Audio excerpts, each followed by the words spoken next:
do it. Oh, really? I said to him, my friend explained to me how he does his car. He's been doing it now for years. Yeah, but he watched a TV program. I said, well, I'm listening to my friend.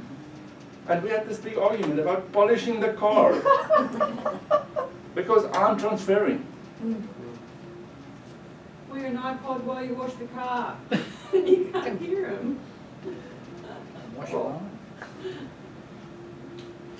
Well, I said to him, just leave me alone, I'll do it myself. And then my wife got on to me and saying, how are you going to build a relationship with your son if you keep on telling him you're going to do it yourself? And then I got upset again. And then I went to gym. And then when I walked into the gym, I was upset with some person who took away because I didn't want to, but I was just transferring my anger towards my son, towards this person. This poor guy had no idea. And then he was busy, when I wanted to use the equipment, he was busy on Facebook. So I walked up to him and I said, sorry, are you busy or not? And he says, I'm almost done. I said, well, there are other people that wants to use this while you're on Facebook. So I was a bit rude to him. Lucky he wasn't on steroids. Otherwise we would have made the news. Yeah. So, but there's so many life situations, even in our homes. I mean, I've explained to you something that happened yesterday in my house. So do you have the word counter-transference flashing in neon when that happens? No, I've got a wife. I've got a wife that says transfer. What transference? Transference? Transference? I'm starting to think I'm going to rename her as transference. Because every time I do something, it's like, what are you transferring? I see your dad. I see your mom. I see your grand. So, managing it. A therapist who spends a significant amount of time engaged in self-disclosure or who seems overly interested in insignificant details of a client's life may not be attending to or even recognizing his or her own counter-transference. The therapist can endeavor to be particularly mindful about recognizing their own feelings and fears when working with a client. Try and recognize your own feelings, your own fears when you work with this person. I mean, I had a client who scared me. Really?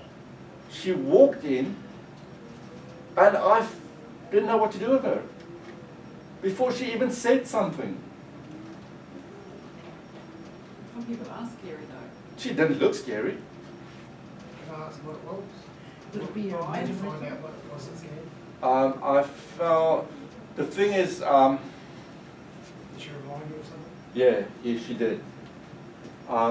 When I started walking, or actually talking this through with my clinical supervisor about this, we realized that she reminded me a lot about an art teacher I had in year 4 who beat the wax out of me Really? Be a man? because I couldn't draw a tree right. And I can still remember this woman, and I think that resembled a lot about her. So because when this person started talking, and I started to get to know her, that feeling went away, but I felt the feeling of fear. I felt the feeling of, I'm not good enough. I felt the feeling like, I don't think I can help you, before she even said a word. Just a man with the noise. So, but when I started, during the session, it went great. When I sort of got over myself. But when I went to supervision, we talked about this and say, hey, can you think what caused this? Corey, can I just make a comment that using a couple of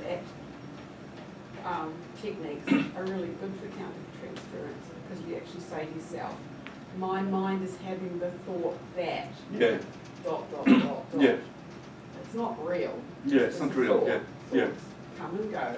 yeah, yeah, You yeah, know, yeah. some are real, Yeah. some are not, some are Yeah. rubbish. I also like, You know what I mean? now that you're on the acting, I also like the thing where he acknowledges it.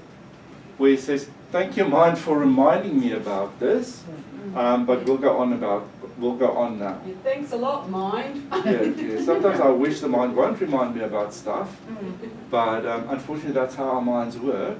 Yeah. We get triggers that happen. Okay? Life happens, ideas happen, things happen in us. Okay? So this is very, very interesting. Is the therapist can be mindful about recognize what's happening in you. Right? That's one of the things that the supervisor will ask you. What's happening for you? What's happening in you? What's happening when you work with this client? So that's part of the whole process. Okay. In the course of therapy, a therapist may come to experience an attraction to a client. While an attraction in itself is not an unnatural occurrence, the therapist must be able to recognize his or her feelings and deal with them in a healthy manner to prevent the development of an inappropriate relationship with a client. Has that ever happened? What do you mean? Like, has a therapist ever had an inappropriate relationship with a client? Oh, Of yes. course. Yeah. There's no law against it. Yes. No, there isn't. That's why you need to protect yourself. No, there isn't. There's only ethics. Yeah, Ethics I mean, are not a law. yeah, it's not a law. It's no law. I mean, you can practice without being a member of a counselling association. However, they can fight you for sexual harassment and attract. Yeah, If they yeah. turn around and break up with you. Yeah. But, yeah, that's why it's important to protect yourself. Okay, that's why I'm totally against the fact of counselling at your home, For that reason. at your house. Don't have your practice at your house. No, I don't want vibes in my house. I don't want people to know where I I live. don't want vibes in your house. You don't know what you're going to work with. No.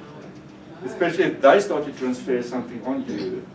And then they might bang on your door at 8 o'clock at night, think they can get a, you know, Yeah, if they want to be suicidal, whatever, they shove Oh, I need your to house. talk to you, and then before you know it, stalking starts to happen. And soon you know, your guinea pig's in the pot boiling. wasn't a guinea pig, it was a bunny. You in Queensland, we're not allowed to have bunnies. We have guinea pigs here. Long-haired guinea pigs with long ears, which we buy in New South Wales. And bring them across the border. Because guinea pigs don't know they're not allowed, bunnies don't know they're not allowed to hop over the border. Counter-transference is sometimes seen in a therapist who are treating a person who has been exploited sexually by a previous therapist. In this case, it is possible that a therapist may be under-involved with the situation and identify with the predator. So it's your colleague. Okay? Blame the victim or refuse to believe him or her and possibly discourage the patient from taking action against the perpetrator. Perpetrator, that one, that guy. Or girl, lady, whatever. Okay, so sometimes you might, it's your colleague, you know him, you've been to so many workshops together, or it's someone that you really, really, really look up to. And so it's also an ethical issue there, saying that I'm personally involved, or But you have to refer them. you have to refer them. You have to refer them. If you can't help them, refer. Okay? Yeah. If you're not unbiased, you have to. Yeah. On the other hand, the therapist might also demonstrate counter-transference by becoming over-involved in the situation, exhibiting outrage, distancing themselves from the perpetrator, and attempting to compensate for his or her actions. Regardless of a therapist's own feelings, he or she must be careful to maintain a middle ground when treating a client who has been abused by a past therapist. So you need to always have a middle ground. I mean, you can get to this, like, let's say this therapist is your biggest opposition. You don't like this guy at all, and you hear this, it's like, and you say, yes, let's get him, let's go and, like, that's also not how you act, okay? You must be totally biased, you must be, do not take sides. Show empathy, show understanding, but don't Okay? We're not supposed to give advice anyway. Don't give advice. Don't get involved. Professional in your Stay professional. And then if you can't be that, refer. Refer. And also spend some time in supervision. Maybe after you had a client like this, make sure that you don't see anyone else till you've seen your supervisor. Even if you have to cancel all the others for the day, make sure that you've seen your supervisor before you move on. Something like this might just be something that you Because need you don't want to spread rumours about the one that's done it either. because you don't want to be placed in a bad situation. Yeah. Either. So, okay, recognizing counter-transference can manifest in different ways, such as excessive self-disclosure on part of the therapist, inappropriate interest in irrelevant details of the client's life, therapists who act in their own feelings toward a client or client's situation or engages in behavior towards the client that's not appropriate to the treatment process may not be effective in managing counter-transference. Okay, so sometimes you'll have to find out, suddenly I really want to know more about this person's life, I've got this interest which is not normal. So you need to work out what's happening, what's going on, why is it like that?